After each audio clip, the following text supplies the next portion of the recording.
नमो नमः. आज आपण इयत्ता 9वीचा किम कुर्यात किम भवेत हा टॉपिक बघणार आहोत. रम्य संस्कृतम मधील टॉपिक आहे हा. बघा, किम कुर्यात किम भवेत, काय केलं तर काय होईल. ठीक आहे. तर या टॉपिकमध्ये आपल्याला काय सांगितले पहिले समजून घेऊया आपण. बघा, आत्तापर्यंत आपण मागे जे तुम्ही लकार बघितले, तर तुमच्या 8वीला असताना तुम्ही लट लकार शिकला होतात, लंग लकार शिकला होता. लट लकार म्हणजे प्रेझेंट टेन्स, लंग लकार म्हणजे पास्ट टेन्स. हे 2 लकार तुम्ही बघितले होते.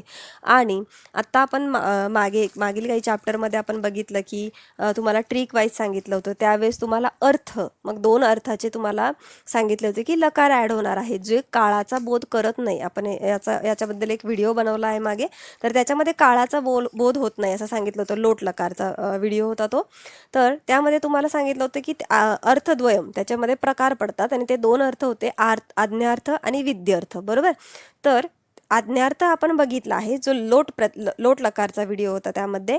तर आता आपण जो बघणार आहोत तो विद्यार्थाचा पार्ट आहे, ज्यामध्ये तुम्हाला विद्यार्थी म्हणजे त्याच्यामध्ये तुम्हाला सांगितलं गेलेलं आहे की इच्छा, सल्ला, आदेश, कर्तव्य या सगळ्या गोष्टींची ओळख करून दिलेली आहे.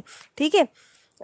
तर बघा, विधिलिंग लकार जो आपण म्हणतो तोच विद्यार्थ्यामध्ये येतो. या लकाराला आपण म्हणणार आहोत विधिलिंग लकार. ठीक आहे. आत्तापर्यंत हा तुमचा 4था लकार सुरू झालेला आहे. 9वीमध्ये तुम्ही 2 लकार शिकलेत आत्तापर्यंत, जो पहिला होता लोट लकार आणि आत्ता आहे विधिलिंग लकार. ठीक आहे. आणि 8वीमध्ये 2 लकार शिकले होते, लट आणि लंग. तर आत्तापर्यंत टोटल झालेले आहेत 4. बघा, किम कुर्यात किम भवेत मध्ये म्हटलेलं आहे. इथे हे आजोबा सांगत आहे आपल्याला. काय सांगत आहे? जनाः आर्द्रम शुष्कम च अवकरम पृथक क्षिपेयुः. जनाः म्हणजे लोकांनी. ठीक आहे. लोकांनी काय केलं पाहिजे? आर्द्रम आणि शुष्कम च म्हटलंय म्हणून आणि. ठीक आहे. आर्द्र म्हणजे ओला आणि सुका, शुष्कम म्हणजे सुका. अवकर म्हणजे कचरा. पृथक क्षिपेयुः, पृथक म्हणजे सेपरेट करून टाकला पाहिजे. लोकांनी ओला आणि सुका कचरा सेपरेट करून टाकला पाहिजे किंवा फेकला पाहिजे. क्षिपेयू म्हणजे टाकणे किंवा फेकणे. ठीक आहे. तर मी तुम्हाला मागाशी म्हटल्याप्रमाणे विधिलिंग लकार आपल्याला काय करतो तर सल्ला देतो. कधी कधी विधिलिंग लकार आदेश देतो. कधी कधी कर्तव्य सांगतो, आपलं काय कर्तव्य आहे ते. आणि इच्छा देखील सांगतो की ही इच्छा आहे किंवा पॉसिबिलिटीज ज्या आहेत ना, त्या विधिलिंग लकार दर्शवत असतो. तर बघा, इथे सल्ला काय आहे? त्वम भ्रमणध्वनीना अधिक समयम न क्रीडे. त्वम, आई सांगत आहे मुलाला, तू भ्रमणध्वनी म्हणजे मोबाईलवर अधिक समय, जास्त समय खेळू नकोस. न क्रीडे म्हणजे जास्त वेळ खेळू नकोस. बरोबर. आता पुढे हे 3 मुलं जे आहेत ते बोलताना दिसत आहे, म्हणून ते काय म्हणत आहे बघा. अद्य आरभ्य वयम आदिनम पठेम. म्हणजेच काय? आजपासून, अद्य म्हणजे आज, आरभ्य म्हणजे आजपासून सुरुवात करूया. आरंभ करणे म्हणजे सुरुवात करणे. वयम आलेलं आहे. वयम म्हणजेच काय? आपण सगळे. आजपासून आपण सगळे आदिनम पठेम म्हणजे दिवसभर. आदिनम म्हणजे पूर्ण दिवस, दिवसभर अभ्यास करूया. आता वयम आलेला आहे म्हणून पठेम आलेला आहे. बरोबर. पण इथे जे त्यांनी क्रियापद वापरलेत ना, हे बघा, हे चेंज झालेले आहे. क्षिपेयुः, क्रीडे, हे तुम्हाला वाटेल जनाः होतं, मग इथे क्षिपेयुः कसं काय आलं? तर हे विधिलिंग लकारचे प्रत्यय असणार आहेत. ठीक आहे. पुढे बघा, या विधिलिंग लकारच्या प्रत्ययांसाठी पण तुम्हाला ट्रिक आहे. त्या विधिलिंग लकारची प्रत्ययाची ट्रिक सुद्धा मी तुम्हाला देणार आहे. पण पहिले आपण हे 6 एक्झाम्पल समजून घेऊया आणि ते 6 एक्झाम्पल नंतर तुम्हाला विधिलिंग लकारची लर्न करण्यासाठी ट्रिक काय आहे ते बघूया. पुढे बघा, श्वः अहम पुस्तकम आनयेयम. म्हणजेच काय? श्व म्हणजे उद्या, अहम म्हणजे मी, उद्या मी पुस्तक आणेल. ठीक आहे. आता इथे का काय? एतम तालम युवाम पुन्हा पुन्हा वादयेतम. इथे शिक्षक आहे, गुरु आहेत. कसले? तर म्युझिक टीचर आहेत बघा ते. आणि ते ह्या दोघांना काय सांगत आहे की एतम तालम, हा ताल, युवाम दोघे आहेत ना, ते त्या दोघांना सांगताय तुम्ही दोघांनी, म्हणून युवाम, तुम्ही दोघांनी पुन्हा पुन्हा वाजवायचा आहे. पुढे बघा, इथे एक शिक्षक आहे आणि 2 मुले त्यांच्याशी बोलत आहे. तर ते काय म्हणते? आवाम फलके सुभाषितम लिखेव. आवाम म्हणजे आम्ही दोघे, फलके, फलके म्हणजे बोर्डवर. ठीक आहे. आम्ही दोघे बोर्डवर सुभाषित लिहू, असं ते आपल्या शिक्षकांना सांगत आहे. ह्या ह्या 6 एक्झाम्पलमधून आपल्याला लक्षात आलं असेल की विधिलिंग लकारचा वापर कुठे कुठे होतो. यानंतर आपण बघूया यानंतर बघूया की कुठल्या कुठल्या ट्रिक आपण यूज करणार आहोत विधिलिंग लकार पाठ करण्यासाठी किंवा विधिलिंग लकारचे प्रत्यय ओळखण्यासाठी. तर बघा, इथे तुम्हाला ट्रिक दिलेली आहे. परस्मय पद आणि आत्मनेपद आहे यामध्ये. तर परस्मय पदसाठी तुम्हाला म्हणायचं आहे ईत, इताम, इहिहू. आता तुम्हाला हे सगळं माहीत असायला हवं म्हणून मी तुम्हाला इथे हे ट्रिकचे चार्ट दिलेले आहे. हा टॉपिक तुमचा पुन्हा नेक्स्ट जे भाषासूत्र येणार आहे तुमचं त्यामध्ये होणारच आहे. ठीक आहे, परंतु तुम्हाला ते माहीत पाहिजे की कुठे रिलेट करायचं आहे किंवा हा टॉपिक आपण आधी शिकलोय तर तो कधी शिकलो आहोत म्हणून तुम्हाला इथे दिलेला आहे. कारण आत्ता तुमचा विधिलिंग लकार आपण ह्या माध्यमातून शिकलो आणि भाषासूत्रम 2ला अजून बराच वेळ आहे, तर त्यामध्ये तुमचा मोठा गॅप जाणार आहे आणि मग तुम्ही कन्फ्यूज व्हाल त्यावेळेस की आम्ही विधिलिंग लकार तर शिकलो होतो पण त्यावेळेस काय शिकलो. म्हणून लक्षात घ्या, ईत, इताम, इयुहू ज्याप्रमाणे आपण लट लकारमध्ये बघितलं होतं ती, तह, अंती, त्याप्रमाणे इथे म्हणायचं आहे ईत, इताम, इयुहू, इही, इतम, इत, इयम, इव, इम झालं परस्मय पदसाठी आणि इकडचे चार्ट झाला आत्मनेय पदसाठी. ठीक आहे, इथे पठ आणि रम हे तुमच्या टेक्स्टबुकमधलेच एक्झाम्पल आहे. तेच एक्झाम्पल देऊन तुम्हाला इथे एक्सप्लेन केलेलं आहे. बघा, ईत ॲड करायचं, पठ प्लस ईत पठेत होतं. ज्यांना ईत पठित वाटत असेल, ईत ॲड केल्यानं मग पठेत कसं काय झालं, त्यांना कन्फ्यूज असेल, त्यांनी इथे ई ऐवजी ए म्हणून लर्न केलं तरी चालेल. एत, एताम, एयुहू, ए जो असतो ना तो तुम्ही घेतला तरी चालेल. एत, एताम, एयुहू, ए हे, एतम, एत, एयम, एव, एम त्या पद्धतीने लर्न केलं तर तुम्ही पठ प्लस एत करणार तर पठेत आपोआप शब्द तयार होईल. ई ऐवजी ए तुम्ही घेऊ शकता. सेम इथे पण ई ऐवजी ए तुम्ही घेऊ शकतात म्हणून रमेत तयार होईल. ईत ऐवजी रमेत. ठीक आहे, रमेत, रमेयाताम, रमेरण अशा पद्धतीने इथे शब्द तयार होणार आहे. तर पठेत, पठेताम, पठेयुहू, पठे, पठेतम, पठेत, पठेयम, पठेव, पठेम. तो ह्या चार्टद्वारे तुम्हाला कळेल की आता आपल्याला पुढे पंचदश वाक्यांनी पठत हे तुमच्या टेक्स्टबुकमधले एक्झाम्पल आहे ते या चार्टद्वारे आपण एक्सप्लेन करणार आहोत. म्हणून तुम्हाला इथे मी पठचा चार्ट दिलेला आहे आणि रमचा पण चार्ट दिलेला आहे. पुढे बघा, आपल्याला हा चार्ट तर लागणारच आहे पण मी तुम्हाला एक एक्झाम्पल सांगते. पुढचं म्हटलेलं आहे सह ऑब्लिक भवान पठेत ऑब्लिक रमेत. ठीक आहे, या पंचदश वाक्यांमध्ये काय सांगितलंय की सह पठेत आणि भवान रमेत. आपण हे दोन कर्ता दिलेले आणि 2 क्रियापद दिलेले. तर आपण एका कर्त्याला एक क्रियापद, दुसऱ्या कर्त्याला दुसरं क्रियापद घेऊया म्हणजे हे वाक्यांचं कन्फ्युजन दूर होईल. सह पठेत. ठीक आहे, सह पठेत मध्ये बघा, सह पठेत कुठून आला तर इथून आला. इथ सह जो शब्द आहे प्रथम पुरुष एकवचन आहे म्हणून प्रथम पुरुष एकवचनसाठी आपण पठेत घेतला. ठीक आहे, त्याने अभ्यास करावा आणि त्यांनी म्हटलं होतं भवान रमेत. बरोबर, इथे म्हटलेलं आहे भवान रमेत.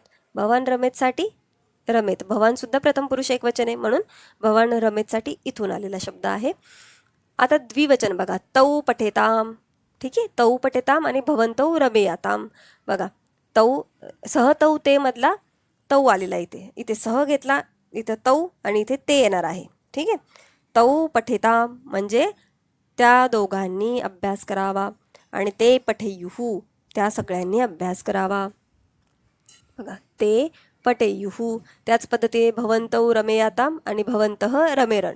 भवान, भवंतौ आणि भवंतः हे भवान शब्दाचा चार्ट आहे तुमचा. भवान आणि भवती हे 2 शब्द झालेले आहेत. त्या 2 शब्दांवरतीच इथे तुम्हाला त्या चार्टचं यूज केलेलं आहे. भवान आणि भवती हे विभक्तीमध्ये लर्न केले असेल तुम्ही, सप्तमीपर्यंतच्या विभक्तीचे चार्ट आहेत ते. इथे पुल्लिंगचे एक्झाम्पल दिले येते, त्यांनी स्त्रीलिंगचे एक्झाम्पल दिलेले आहे. सा पठेत भवती रमेत. कारण सा सुद्धा प्रथम पुरुष एकवचन आहे, भवती सुद्धा प्रथम पुरुष एकवचनच आहे, त्याच्यामुळे पठेत रमेतमध्ये चेंज होणार नाही. तत्मध्ये पण प्रथम पुरुष एकवचनच आहे, पठेत रमेत सेम राहील. पठेताम रमेयाताम हे सगळे सेम राहतील कारण सगळे त्यांनी जे कर्ता घेतलेले ते प्रथम पुरुषचे कर्ता घेण्यात आलेले आहेत. इथे बघा मध्यम पुरुषचा कर्ता घेतलेला आहे, त्वम पठेहे आणि त्वम रमेथा. हा मग त्वम म्हणजेच काय, तू. बरोबर, त्वम म्हणजेच तू. त्वम तुम्हाला माहिती आहे मध्यम पुरुषचे कर्ता कधीच बदलत नाही. मध्यम पुरुषमध्ये कायम 3 कर्ता असतात, जे म्हणजे त्वम, युवाम, युयम हे कर्ता झाले. कर्ता म्हणजे क्रिया करणारा आणि हे आता पठे, पठेतम, पठेत जे आहे ते क्रियापद आहे. या क्रियापदांचा कर्ता कोण झाला मध्यम पुरुषमध्ये, त्वम, युवाम आणि युयम. म्हणून त्वम पठे हे, तू अभ्यास कर. इतक्या वेळेत आपण त्यांनी कोणतरी वेगळ्या व्यक्तीबद्दल बोलत होतो, त्यांनी, त्या व्यक्तीने, त्या भवान म्हणजे त्या पुरुषाने, त्या व्यक्तीने, ठीक आहे. सह म्हणजे त्याने. पण पठे, आता हे तुमच्याशी बोलताना आहे. पठे तू अभ्यास कर, पठेतम आणि पठेत, त्वम पठे, युवाम पठेतम, यूयम पठेथ, ठीक आहे. त्वम रमेथाः, तू रम किंवा कुठेतरी मग्न हो, युवाम रमेयाथाम आणि यूयम रमेध्वम. अशा पद्धतीने त्वम युवाम यूयम कायम सेम राहणार आहे. कुठलाही लकार येऊ, काही असो, तुमचे मध्यम पुरुषमध्ये त्वम युवाम यूयम हेच करता असणार आहे, परंतु क्रियापद बदलतात लकारानुसार, ठीक आहे. आता आपण बघितलं त्वम पठे, युवाम पठेतम आणि यूयम पठेत, ठीक आहे. तुम्ही त्वम रमेथा, युवाम रमेयाथाम आणि यूयम रमेध्वम असंही म्हणू शकता. आणि शेवट बघा, उत्तम पुरुष आहे अहम पठेयम किंवा अहम रमेय. बघा, अहम पठेयम किंवा अहम रमेय इथे आहे ना. मध्यम पुरुष करता परत जसे मध्यम पुरुष करता 3 आहे, त्वम युवाम यूयम, तसे उत्तम पुरुष करता पण फिक्स आहे अहम आवाम वयम, ते कधीही बदलत नाही. प्रथम पुरुषमध्ये या 6 सोडून जे येतात ते प्रथम पुरुषमध्ये येतात, बरोबर. पठेयम बघा, अहम पठेयम, अहम नंतर आवाम असतो, द्विवचनमध्ये आवाम. अहम म्हणजे मी, आवाम म्हणजे आम्ही दोघे, आम्ही दोघांनी अभ्यास करायचा आहे. आवाम पठेव आणि वयम पठेम, ठीक आहे. अशा प्रकारे त्यांनी पठधातूचा आणि रमधातूचा वापर करून तुम्हाला एक्झाम्पल एक्सप्लेन केलेले आहेत. हे होतं विधिलिंग लकारचा विधिलिंग लकार. विधिलिंग लकार नंतर त्यांनी तुम्हाला संधीचं एक छोटा टॉपिक दिलेला आहे, एक संधीचा टॉपिक दिलेला आहे. त्यामध्ये अयादी संधी म्हटलेलं आहे त्यांनी.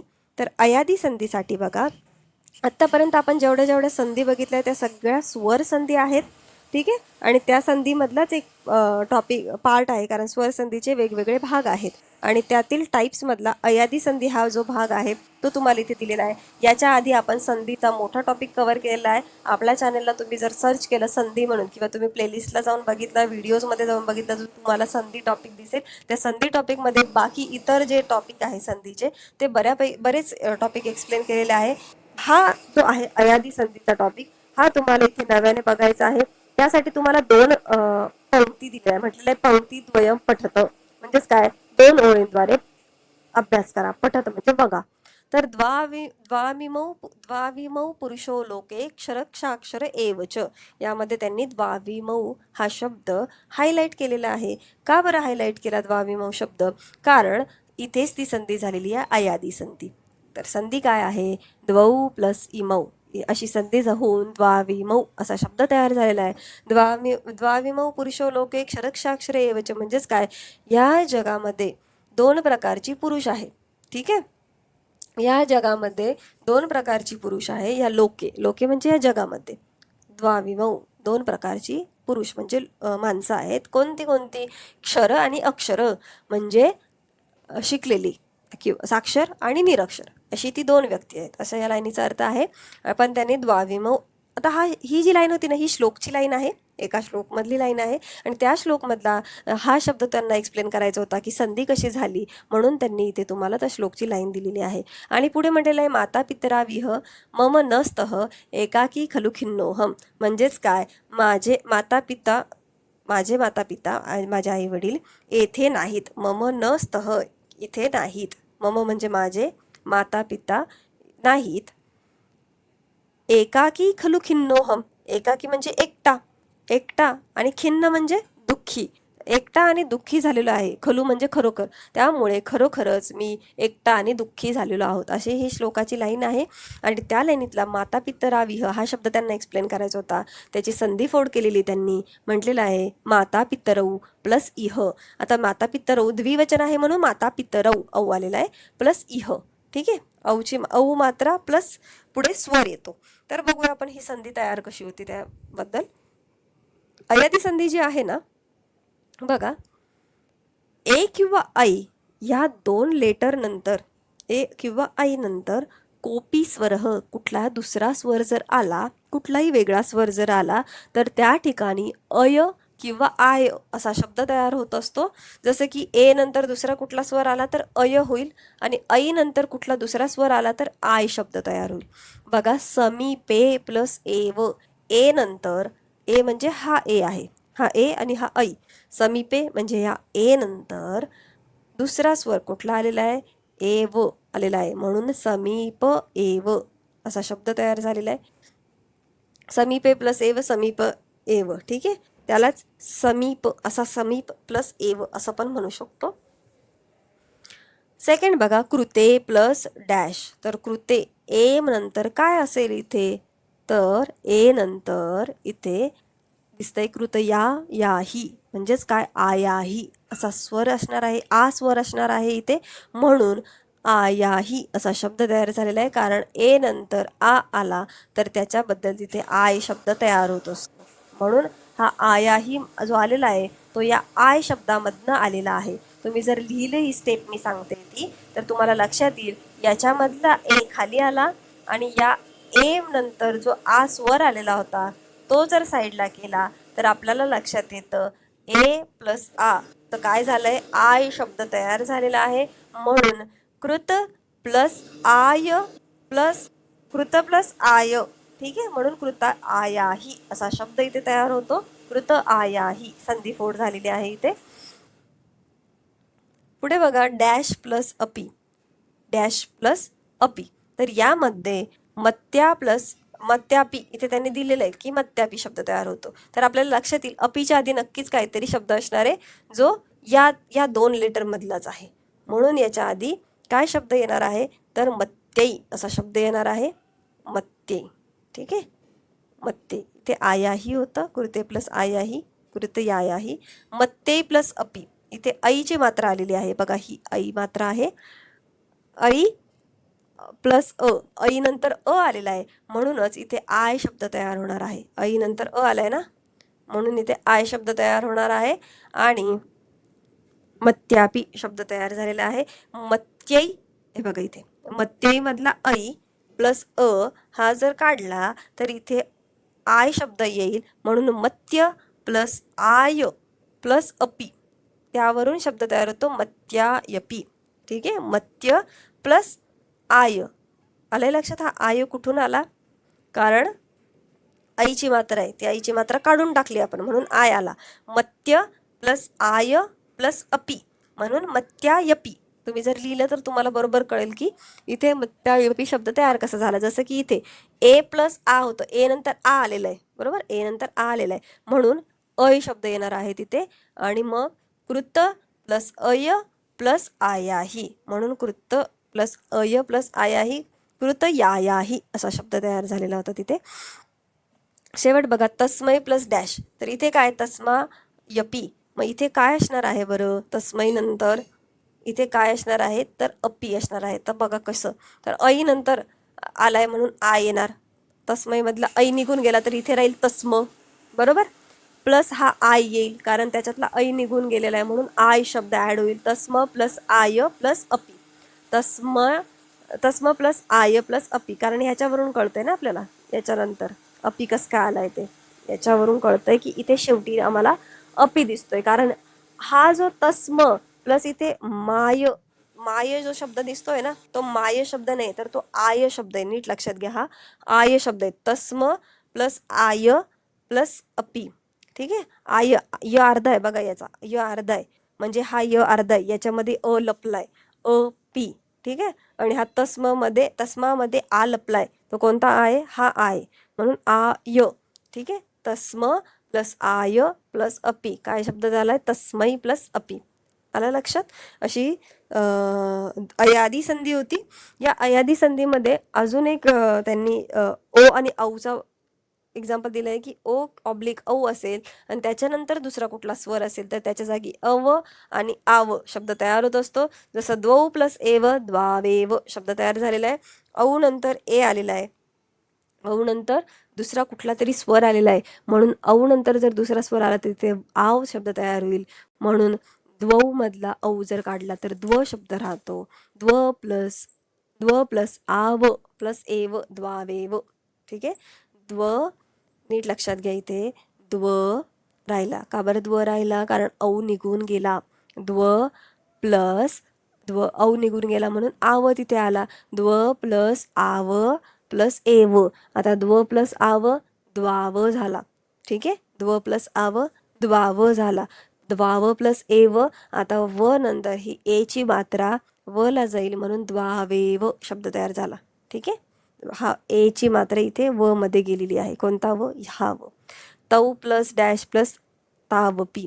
आता इथे बघा तौ प्लस अपी प्लस तावपी. औची मात्रा निघून गेली तर काय येईल? औची मात्रा निघून गेल्यावर त बाकी राहील. औची मात्रा निघाल्यावर त बाकी राहिल्यावर त प्लस आव. ठीक आहे. त प्लस आव प्लस अपी. त प्लस आव ताव.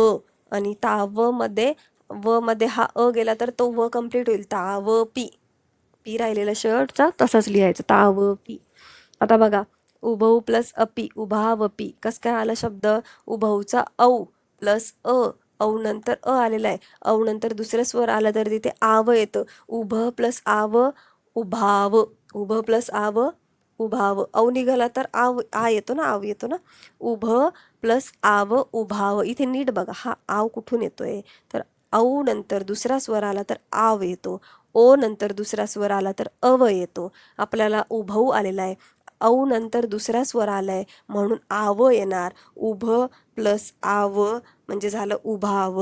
आणि प्लस अपीचा हा अ जो आहे तो व मध्ये गेला. उभाव. कोणत्या व मध्ये गेला? ह्या व मध्ये गेला. उभाव व कंप्लीट झाला आणि पी शेवट उभाव पी ॲज इट इज लिहिला.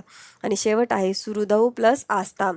सुहृदौ प्लस आस्ताम सुहृदावस्ताम अशी संधी इथे तयार झालेली आहे. इथे पण औ नंतर दुसरा स्वर आलेला आहे, आ आलेला आहे म्हणून सुरत असा शब्द बाकी राहिला. सुरत शब्द राहिला आणि सुरद प्लस आव आला. औ नंतर दुसरा स्वर आहे म्हणून आव आला.